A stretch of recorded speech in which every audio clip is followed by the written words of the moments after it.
राष्ट्रघाती व्यापारिक सन्धि सम्झौता एमसीसीलाई खारेज गर्नुपर्दछ भनेर म माग गर्न चाहन्छु।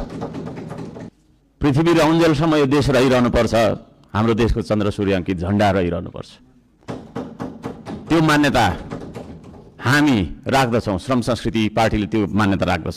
आउँदा दिनमा हामी बैठक सुरु हुनुभन्दा थोरैमा पनि 5 मिनट अगाडि उपस्थित हुनुपर्छ। म यो माग राख्न चाहन्छु।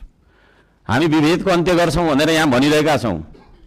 भर्खरै पनि पूर्ववक्ता माननीयज्यूहरूले थुप्रै कुराहरू राख्नुभयो, आफ्नो मनको कुराहरू, तर यहाँ यही सदनभित्र पनि विभेद भइरहेको छ। सत्ता पक्षले 30 मिनट बोल्दा पनि हुने, 40 मिनट बोल्दा पनि हुने, प्रतिपक्षले अलि सानोले हैन 3 मिनटमा सकिहाल्नुपर्ने, 2 मिनटमा सक्नुपर्ने। हामी पनि जनताले चुनेर पठाएका जनमत प्राप्त जनप्रतिनिधि हौं। त्यसो भएको कारणले गर्दाखेरि हामीले आफ्ना क्षेत्रका आवश्यकताहरू, आफ्ना तपाईका चाहिँ के रे मागहरू राख्नका लागि प्रशस्त समय दिनुपर्दछ। त्यो खालको सदन हामीले बनाएर हामीले त्यो खालको सदन अभ्यास गर्नुपर्दछ भन्ने माग राख्न चाहन्छु। म आफ्नो मनको कथा म यहाँ गाउन चाहन्न।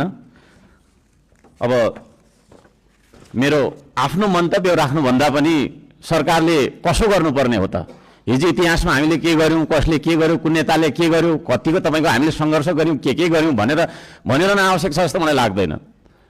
हामी के गरिरहेका छौं आज र भोलि के गर्ने हो भन्नेतर्फ सरकारले आफ्नो नीति तथा कार्यक्रम बनाउँदाखेरि यस्ता कुराहरूलाई पनि समावेश गरोस् भनेर चाहिँ म यहाँ जनताको मागहरू, राष्ट्रिय स्वाधीनताको, हाम्रो सम्प्रभुताको, जनताले चाहेका कुराहरू के कस्ता छन् त भन्ने कुरा म बुँदागत रूपमा वाचन गर्न चाहन्छु।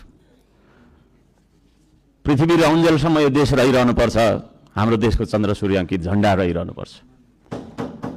त्यो मान्यता हामी राख्दछौँ, श्रम संस्कृति पार्टीले त्यो मान्यता राख्दछ।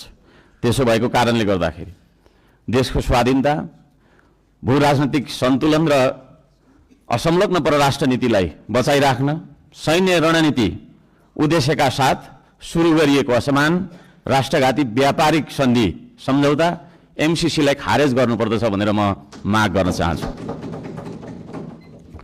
2 नम्बरमा सीमावर्ती क्षेत्रमा छिमेकी मुलुकहरूले गरिरहेको गतिविधिलाई सक्रिय रूपमा नेपाल सरकारले निगरानी राख्नुपर्दछ र संयुक्त राष्ट्र संघ लगायतका निकायहरूमा गएर हाम्रो देशका 4 किल्ला कतिवटा हाम्रो भूगोल भन्ने सिमाना यकिन गरेर सिमानाको रक्षार्थ नेपाली सेनालाई खटाउनु पर्दछ भन्ने म माग राख्न चाहन्छु। नेपाली जनताले यो माग राखेको कुरा म जानकारी गराउन चाहन्छु।